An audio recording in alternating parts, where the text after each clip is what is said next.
I'm gonna do a series called The Divine Creatures of Light, but I don't draw creatures.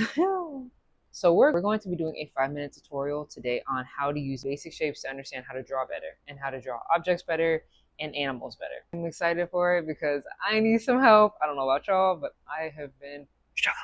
3 sections. Section 1, remember, shape breakdown. Basic shapes, geometric shapes, and then section 2 is the connecting the dots. So I call it connect the dots. You're really just going to connect the shapes and create the rest of the image that you have. And then section 3, the last section, application. Let's get to it. These are just a couple of the shapes that we're going to be using for them. These aren't all, but it's just a few of them. When I first start in section 1, we always start with a line of action. This line of action helps me understand the general flow of the fish that I'm drawing right now. When I started off, I just used basic shapes like a circle, rectangle, a triangle for the bottom, and then a trapezoid, an elongated trapezoid for the tail, and then triangles also for the fins. The reason why I did these is just it helps me understand the basic shape of these areas.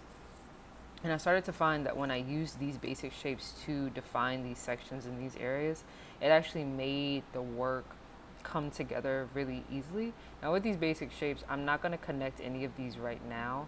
All I want to do is to see how the shapes lay out. I just want to make sure that they work well, that I get a good general just look of the fish for right now, and making sure that it's still readable as a fishy from afar.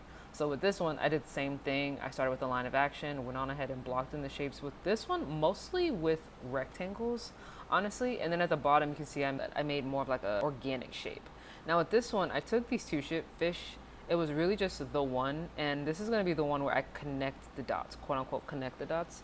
I went on ahead and I drew the line of action for the goldfish on this one, on both of them. And this is the first time where I'm not just breaking down the fish.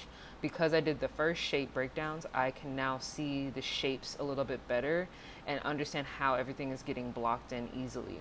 Now with this, the other thing, because it's at an angle, I have to make sure that the fins work really well with this angle and the shape, and that it's still that beautiful fluid moment that's happening even in the sketch that I have, because I don't want that to get lost when I get to the final, when I start going in and doing the details that you're seeing right here. So the details with the connected dots, it was actually so much fun. I had a blast. Now granted, this is like a quick sketch just to help me get used to it and comfortable with it. This actually helped me immensely when I got to my final, to be honest with you. But the sketch was so fun, and I also was able to finish off the fins too on the bottom half. And I'm going to speed through this part right here for you guys so that way it goes a little bit faster. But this actually was really good for me to understand the basic shapes of everything and understand how I can then go in and add the details on top. So I'm going to let it just finish playing out, but it ended up working out really nicely for me.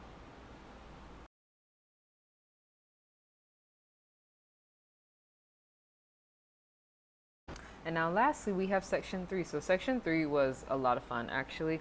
I was able to go on ahead and get the basic blocking in of all of my shapes for the fish and get that main one sketched in. And I love the way it ended up looking for the final. I might add a face in here somewhere too. But after I ended up doing that one, I started adding these adorable little fishies, and it ended up being so much fun. And I loved it a lot. So this was the lesson. I hope it helped you guys as much as it helped me.